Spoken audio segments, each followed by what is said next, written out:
नीट exam कोण कोण घेतं भारतामध्ये? कुठली संस्था नीट एक्झाम घेते? नैसर्गिक मला नायट्रोजन फिक्सिंग काही सांगा बरं मेथड्स. जर नैसर्गिक आहे ज्यामध्ये आर्टिफिशियल काहीच नाही. तुम्हाला काय वाटतं महिला म्हणून काय समस्या आहे पोलीस खात्यामध्ये महिला अधिकाऱ्यांच्या?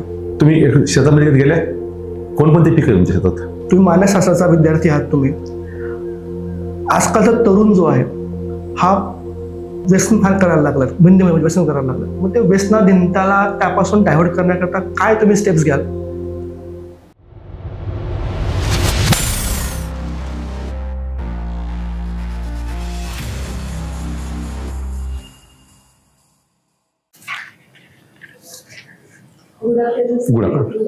बस तुमच्याबद्दल काही सांगते. मी मूळची मराठवाडा विभागातील जालना जिल्हा घनसंगी तालुका बोडखा गाव येथील रहिवासी आहे आणि माझं शालेय शिक्षण गावातील जिल्हा परिषद शाळा आणि 9वी 10वी मोचदेरी विद्यालय अंबड, 11वी 12वी सायन्स छत्रपती संभाजीनगर येथील श्री संताजी ज्युनियर कॉलेज येथून पूर्ण केलं आणि पदवी BA सायकॉलॉजी विवेकानंद कला सरदार दलीपसिंग वाणिज्य व विज्ञान महाविद्यालय छत्रपती संभाजीनगर येथून घेतली आणि सध्या MA सायकॉलॉजी फर्स्ट इयरमध्ये शिकत आहे. माझे आई वडील शेती करतात आणि माझा छंद हिंदी चित्रपट पाहायला आवडते मला. बेसिकली तुम्ही आता ग्रामीण भागातले? हो सर. आणि आई वडील शेती करतात. तर मग आता कृषी क्षेत्रासमोरील कोणते आव्हाने सध्या आहेत? कोणकोणते असे प्रॉब्लेम्स आहेत ॲग्रिकल्चर मधले? सर शेतीचं तुकडीकरण वाढत आहे मोठ्या प्रमाणामध्ये आणि शेतकऱ्यांचं अल्प उत्पन्न आहे आणि शेतीला जे काही पूरक जोड व्यवसाय केले जातात तर त्याचं प्रमाण खूपच कमी आहे आणि म्हणजे मराठवाड्यामध्ये तर भूजल पातळी कमी आहे. रासायनिक खताचा जास्त वापर केला जातो त्या ठिकाणी. तुम्ही शेतामध्ये गेल्या कोणकोणते पिकं आहे तुमच्या शेतात? सध्या ऊस आहे. एकच? हो ऊसच आहे फक्त. ऊसापासून मिळणारे काही बाय प्रॉडक्ट्स? इथेनॉल तयार केलं जातं ऊसाच्या मळीपासून आणि भुसा एक आहे म्हणजे त्याच्यापासून विविध वस्तू बनवल्या जातात. आता तुम्ही आत्ता बोलले की जे फर्टिलायझर्स आहेत हे वापरल्या जास्त यूज होते, बरोबर आहे? हो. त्याला काही रिप्लेसमेंट आहे का काही ऑप्शन त्याला? जसं युरिया आहे, आता युरिया आता आपण केमिकल फर्टिलायझर वापरतो, तर याला काही वेगळे फर्टिलायझर आहेत का की ज्यांनी आपली जमिनीची सुपीकता वाढवता येईल आपल्याला? हो सर, म्हणजे नैसर्गिक खतं, जैविक खतं आहेत. जैविक म्हणजे काय? जैविक जे वनस्पती त्याच्यामध्ये गांडूळ खत आहे, शेणखत आहे, त्याचा वापर करून. कसं बनतं वर्मी कंपोस्ट? गांडूळ खत वर्मी कंपोस्ट म्हणतो आपण त्याला? हो सर. कसं बनतं ते? त्याच्यामध्ये म्हणजे गांडूळचं जे वेस्ट असतं ना तर त्याच्यापासून बनवलं जातं. म्हणजे गांडूळ काय खातं मग नेमकं?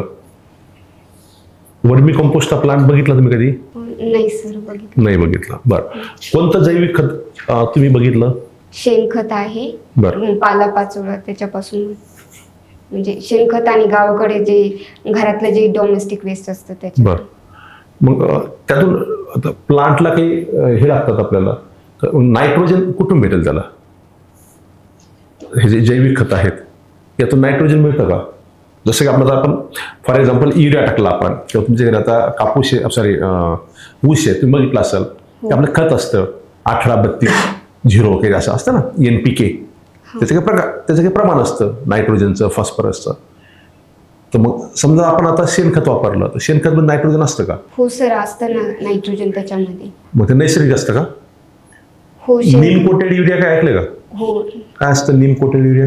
त्याच्यामध्ये म्हणजे जे लिंबू आहे त्याची कोटिंग केलेली असते, त्याच्यामुळं म्हणजे जमिनीमध्ये नाही का त्याचा पाझरण्याचा जो काही दर आहे तो स्लो होऊन जातो आणि वनस्पतीला. नैसर्गिक मला नायट्रोजन फिक्सिंग काही सांगा बरं मेथड्स. जर नैसर्गिक आहे ज्यामध्ये आर्टिफिशियल काहीच नाही. बरं, तुमच्या सायकोलॉजीचा प्रशासनात काय वापर होईल आता? सायकोलॉजी तुमचा MA सायकोलॉजी. म्हणजे माझ्या वैयक्तिक पातळीवरती मी ज्या ठिकाणी काम करेल तेथील सहकार्यामध्ये जर मला तणाव नैराश्य जर दिसलं तर मी प्रथम त्यांच्या जे काही कौटुंबिक समस्या आहे किंवा इतर जे काही कामाचा त्यांना येणारा तणाव आहे तर ते त्यांच्याशी संवाद करून जाणून घेईल आणि त्यांना काउन्सिलिंगची गरज असेल तर काउन्सिलिंग म्हणजे केली जाईल. हे तुम्ही तुमच्या ऑफिसमध्ये ना? हो. बरं. आणि कर्मचाऱ्यांसाठी म्हणजे जे काही कामाचा ताणतणाव आहे, दबाव आहे तर त्याच्यासाठी म्हणजे शिबिर आयोजित केले जातील काउन्सिलिंगचे एकत्रित त्यांच्यासाठी. आणि तसेच त्यांना कल्चरल ॲक्टिव्हिटीज, स्पोर्ट, सामाजिक उपक्रम असे पण उपलब्ध करून दिले जातील.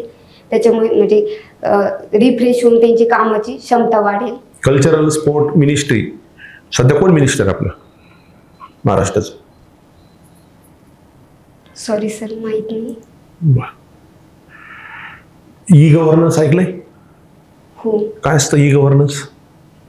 म्हणजे जे काही शासनाचं कामकाज आहे, योजना, धोरणं, कार्यक्रम ते ऑनलाईन पद्धतीने केले जातात आणि जास्तीत जास्त म्हणजे जनतेपर्यंत त्याचा लाभ पोहोचवला जातो. अशी कोणती ई गव्हर्नन्स सध्या कोणतं तुम्हाला जास्त वाटतंय की ह्या स्कीममध्ये ई गव्हर्नन्स इफेक्टिव्ह होत नाही? कोणतं गव्हर्नमेंटचं डिपार्टमेंट आहे किंवा कोणतं एखादं स्कीम आहे? म्हणजे बऱ्याचशा काहीतरी सरकारची कोणतं एक सांगा मला.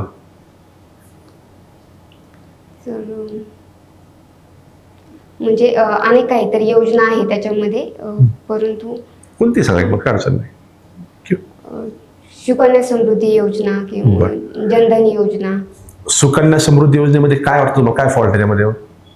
ई गव्हर्नन्स त्यात कसं आणता येईल? सर म्हणजे स्थानिक पातळीवरती जास्तीत जास्त त्याचं म्हणजे लोकांमध्ये अवेअरनेस निर्माण करणं गरजेचं आहे त्या योजनेचा लाभ घेण्यासाठी. पण ई गव्हर्नन्स आणि अवेअरनेस हे दोन्ही एका वेगवेगळ्या गोष्टी आहेत. हो. ते अकाउंट जे ओपन काहीतरी केले जातात ना, तर ते बँकमध्ये किंवा पोस्ट ऑफिसमध्ये ओपन केले जातात, तर त्याच्यामध्ये ऑलरेडी ई गव्हर्नन्स आहेच ना, ऑनलाईन अकाउंट असतात ना ते. हो सर, मला सांगता येत नाही एक्झॅक्टली, मी त्याच्याविषयी अभ्यास करेन. बरं. इराणचं 3-4 दिवसापूर्वी एका बंदराबद्दल बोललं जातं. इराणमध्ये बंदर आहे की ज्या बंदराला सध्या अमेरिकेने त्यावरती रिस्ट्रिक्शन लावले टॅरिफचे, की ज्यामुळे आपला इंडियाचा इम्पोर्ट एक्सपोर्ट हॅम्पर होणार आहे. कोणतं बंदर आहे ते? चाबार पोर्ट आहे ते. बरं. तर काय सांगता येईल त्याच्या पाठीमागे थेरी नेमका कसा इम्पॅक्ट पडणार आहे? म्हणजे भारत बऱ्याच प्रमाणात मध्य आशियातून त्या ठिकाणी आयात निर्यात करतो त्या बंदरामधून, तर त्याच्यावरती म्हणजे आपल्या आयात निर्यातवरती परिणाम होऊ शकतो. पण ते पोर्ट तर इराणचं आहे आणि इम्पॅक्ट आपल्यावरती कसं काय? सर म्हणजे भारताने ते विकसित केलेलं आहे, मदत केलेली आहे. किती वर्षासाठी माहित नाही सर ॲक्च्युली.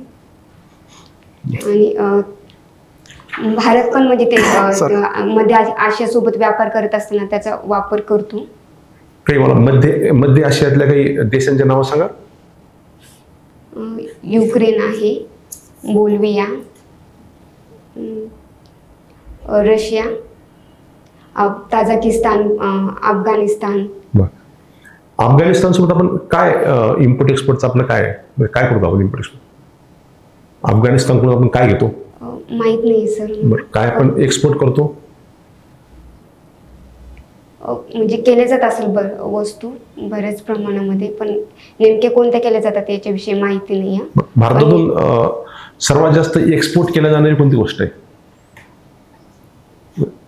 म्हणजे आपण कच्चे पेट्रोलियमची आयात करतो आणि ती रिफायनिंग करून विविध देशाला विकलं जातं.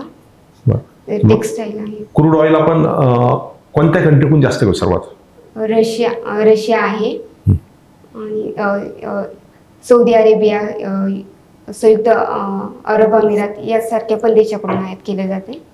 गेली अमेरिकेला काय प्रॉब्लेम येतोय? कारण अमेरिकेचा आपल्यासोबत जो वाद सुरू आहे त्याचं मेन कारण तेच आहे ना, बरोबर? हो. आपण रशियाकडून इम्पोर्ट करतोय क्रूड ऑइल आणि ते रिफाईन करून आपण विकतो, पण याचा प्रॉब्लेम अमेरिकेला काय होतोय मग? सर म्हणजे अमेरिकाचं म्हणणं आहे की आपण रशियाकडून तेलाची आयात करून इनडायरेक्टली आपण रशिया युक्रेन वॉरला सपोर्ट करतो. त्यामुळे म्हणजे रशियासोबतची आयात थांबवावी आणि दुसऱ्या देशाकडून ज्या बाकीच्या गल्फ कंट्री आहेत तर तिकडून तेलाची आयात करावी. बरं, याच्यावरती अमेरिकेतल्याच काही अपोजिट लिडरनं त्याच्यावरती ऑब्जेक्शन घेतलं होतं की तुम्ही इंडियाला सांगताय की तुम्ही रशियाकडून ही गोष्ट इम्पोर्ट करू नका, पण अमेरिका पण त्यांच्याकडून काहीतरी इम्पोर्ट करत आहे. त्याच्यावरती खूप जास्त असं कॉन्ट्रोवर्सी तयार झाली होती. कोणती गोष्ट की अमेरिका त्यांच्याकडून इम्पोर्ट करतं? हो सर, त्याच्यामध्ये काही दुर्मिळ खनिज आहे, युरेनियम, नैसर्गिक युरेनियम, बरोबर ना? मग हे युरेनियम कुठं वापरलं जातो? न्यूक्लिअर वेपन मध्ये. माहित नाही एक्झॅक्ट. बरोबर ना, वापरतात. काल आजच्या न्यूजपेपर वाचला तुम्ही? हो, वाचलं. काय ते H-1B व्हिसा काहीतरी प्रकरण चालू आहे? हो, अमेरिकेने परकीय जे व्यक्ती तिथं कामाला येतात त्यांच्यावरती H-1B व्हिसा मध्ये वाढ केली. तर प्रतिवर्ष $1,00,000 अधिक रक्कम द्यावा लागणार आहे. तर अमेरिकेच्या विविध क्षेत्रामध्ये माहिती तंत्रज्ञान, वैद्यकीय, संशोधन अशा विविध म्हणजे याच्यामध्ये काम करणारे जे काही परकीय व्यक्ती आहेत त्यांच्यावरती तो व्हिसा म्हणजे त्यांना कंपल्सरी. काय असतं H-1B व्हिसा म्हणजे? म्हणजे तिथं काम करण्यासाठी जे काही परकीय व्यक्ती आहेत त्यांच्यासाठी राहण्याची परवानगी त्यांना तिथे. बरं सर, तुम्ही बोलताना असं बोललात की तुम्ही जिथून स्कूलचं एज्युकेशन आहे, शालेय शिक्षण आहे, तुम्ही ते कुठे केलंय? झेडपी स्कूलमध्ये केलेलं आहे. पण तुम्ही आजकाल हे बघतात मॅडम की खूप साऱ्या झेडपी स्कूल्स बंद पडत आहेत. यामागचे कारण काय असतील? म्हणजे आज नाही का इंग्रजी शिक्षणाकडे कल लोकांचा म्हणजे पॅरेंट्सचा आणि मुलांचा पण वाढला आहे आणि त्याच्यामुळे मराठी शाळांमधला म्हणजे मुलांची संख्या कमी झाली आहे. हा कल योग्य आहे पालकांचा का अयोग्य कल आहे? तुम्हाला वैयक्तिक काय वाटतं पालक म्हणून भविष्यातले? म्हणजे माझं वैयक्तिक मत आहे की इंग्रजी ही आंतरराष्ट्रीय भाषा आहे म्हणून तिचा पण आपण म्हणजे अभ्यास काहीतरी करायलाच पाहिजे. परंतु त्याच्याबरोबर आपली जी मातृभाषा आहे मराठी तिची पण म्हणजे ती पण आपण शिकली पाहिजे. त्या भाषेबरोबर आपली संस्कृतीची पण आपल्याला म्हणजे पुढे जाणीव राहील. तर दोन्ही पण भाषा शिकायला पाहिजे. तुमचे 10वीचे मार्क, 12वीचे मार्क आणि ग्रॅज्युएशनचे मार्क्स कंटिन्युअसली कमी होत आहेत. यामागची कारणं काय आहेत? सर म्हणजे अभ्यासाची काठीण्य पातळी वाढत जाते आणि थोडं अभ्यासामध्येही कमी प्रमाण झालं असणार आहे. बरं, तुम्ही 12वी सायन्स केलेलं आहे आणि तुम्ही ग्रॅज्युएशन आर्ट्समध्ये केलेलं आहे. मग तुम्हाला खूप चांगल्या संधी होत्या सायन्समध्ये, इंजिनिअरिंग होतं, मेडिकल, मग तुम्ही आर्ट्सकडे का वळलात? सर मी 12th सायन्समध्ये असताना नीटची प्रिपरेशन केली होती पण त्या ठिकाणी माझा स्कोर कमी आला होता आणि त्याच वेळेस मला स्पर्धा परीक्षेविषयी माहिती झाली होती. तर मग मला वाटलं की म्हणजे लहानपणीपासून शालेय जीवनात असताना की आपल्याला म्हणजे मोठं झाल्यानंतर म्हणजे समाजासाठी काम करायचं, तर मला ती इकडं प्रशासनामध्ये संधी वाटली म्हणून मग मी BA ॲडमिशन घेतलं. नीट एक्झाम कोण घेतं भारतामध्ये? कुठली संस्था नीट एक्झाम घेते? तुमचा पहिला प्रेफरन्स डेप्युटी कलेक्टर आहेत. हो आहे. डेप्युटी कलेक्टरचे काय काम असतात मुख्य? उपजिल्हाधिकारी हे जिल्हा प्रशासन आणि तालुका प्रशासन यांच्यातील दुवा म्हणून काम करतात आणि तसेच आपत्ती व्यवस्थापनाची कामं, जे प्रांतीय पातळीवरती जमीन महसूल गोळा करणं आणि शहरामध्ये जे अनधिकृत बांधकामं असणारे तर ती काढण्याचाही त्यांना अधिकार आहे. तसेच दारू विक्री प्रकरणाची ती पण निकाली काढणं ती प्रकरणं. तुम्ही तुमच्या प्रेफरन्समध्ये पोलीस खात्याचं वर्णन म्हणजे प्रेफरन्स तुम्ही दिलाच नाही DYSPचा म्हणून, त्याचे कारण काय असतील? सर माझ्या हाईटमध्ये बसत नाही. असं म्हणूया आपण की तुमची हाईट मॅच होते, मग तुम्ही प्रेफरन्स दिला असता? हो दिला असता. तुम्हाला काय वाटतं महिला म्हणून काय समस्या आहे पोलीस खात्यामध्ये महिला अधिकाऱ्यांच्या? म्हणजे जास्त तर काही समस्या नाही आहे परंतु थोड्याफार समस्या म्हणजे वैयक्तिक पातळीवरती येतात तर त्या म्हणजे सॉल्व्ह काहीतरी केल्या जाऊ शकतात आपले जे कलिग्स आहेत त्यांच्यासोबत. तुम्ही मानसशास्त्राचा विद्यार्थी आहात. तुम्ही आजकालचा तरुण जो आहे हा व्यसन फार करायला लागला, व्यसन करायला लागला. मग ते व्यसनाधीनताला त्यापासून डायव्हर्ट करण्याकरता काय तुम्ही स्टेप्स घ्याल?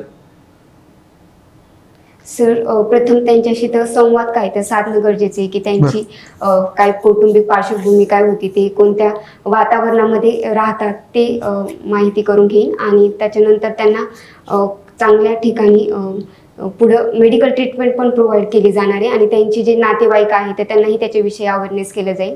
म्हणजे रिहॅबिलिटेशन सेंटरमध्ये त्यांना काही दिवस ठेवलं जाईल तिथे. तुमचं जालना जिल्हा आहे. हो सर. मला त्या जिल्ह्याचे सांगा 5 वैशिष्ट्य कोणते प्रमुख वैशिष्ट्य.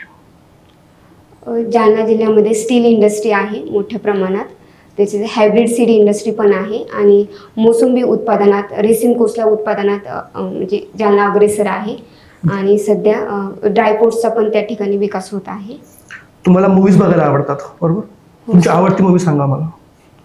आता अलीकडे सय्यारा आणि छावा मूवी मी बघितलेली आहे. दोघी मूवींची थीम एकदम टोकाची आहे. मग सय्यारा आणि छाव्यात तुम्ही कुठली मूवी प्रेफर कराल बघायला?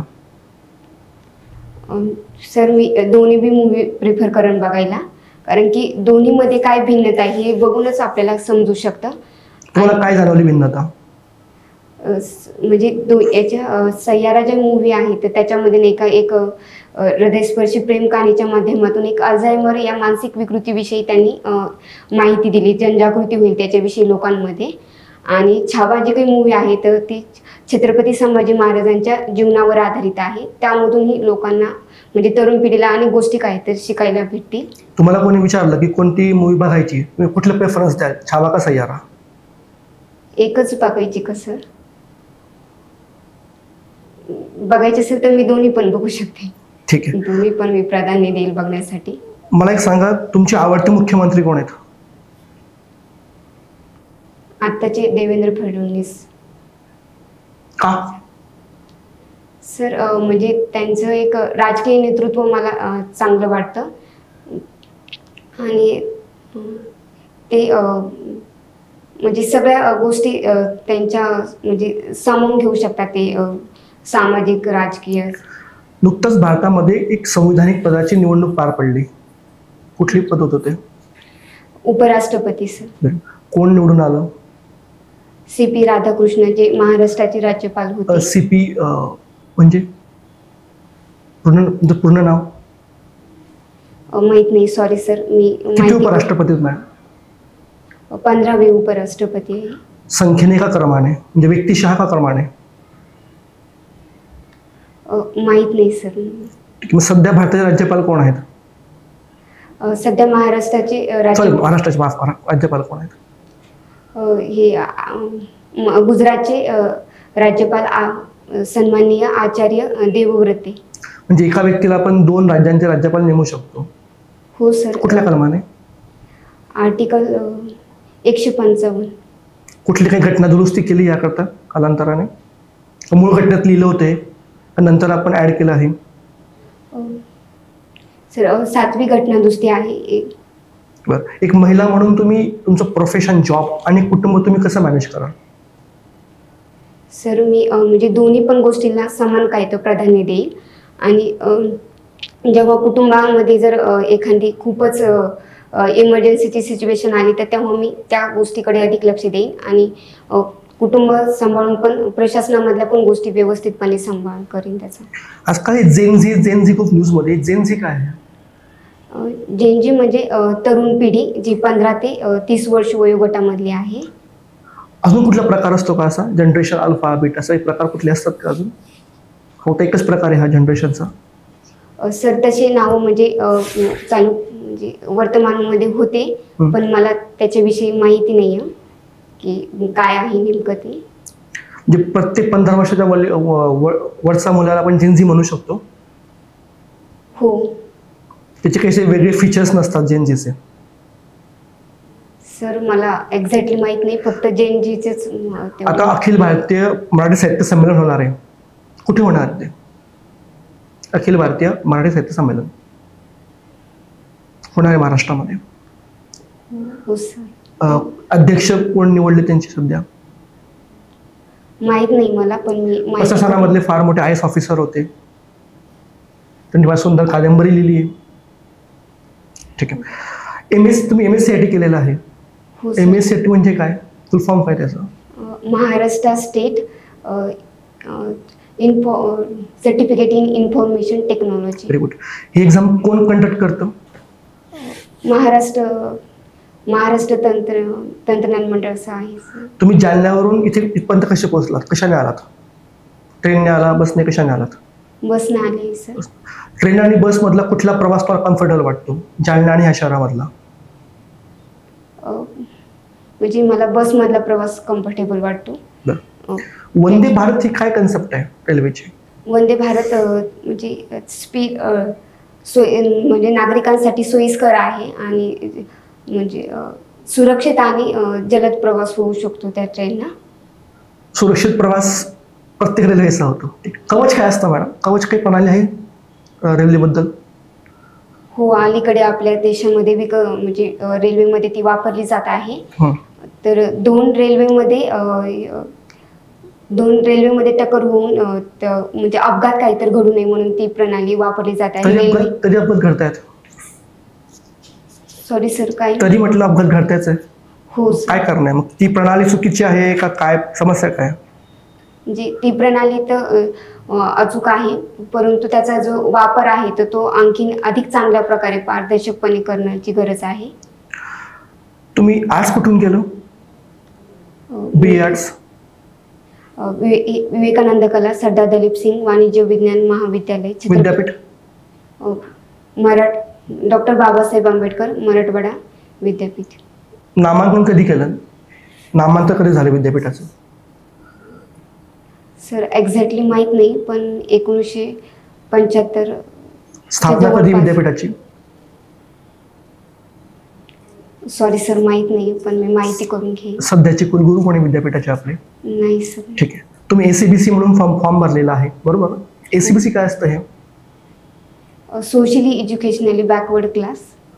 तुम्ही वेगळे कसे OBC पासून? OBC मध्ये तोच निकष आहे, मग OBC आणि ACBC मधला काय फरक आहे? सर म्हणजे जे OBC मध्ये पण ACBC जो क्रायटेरिया तोच येतो त्याच्यामध्ये पण, परंतु सध्या महाराष्ट्रामध्ये जे OBCना 19% आरक्षण आहे आणि ACBCला 10% दिलं आहे. तर OBCना स्थानिक स्वराज्य संस्थांमध्ये पण म्हणजे आरक्षण आहे. तसेच त्यांना उच्च शिक्षण संस्थांमध्ये फ्री सीट पण भेटते. त्याचा लाभ नाही का ACBCना नाही भेटत.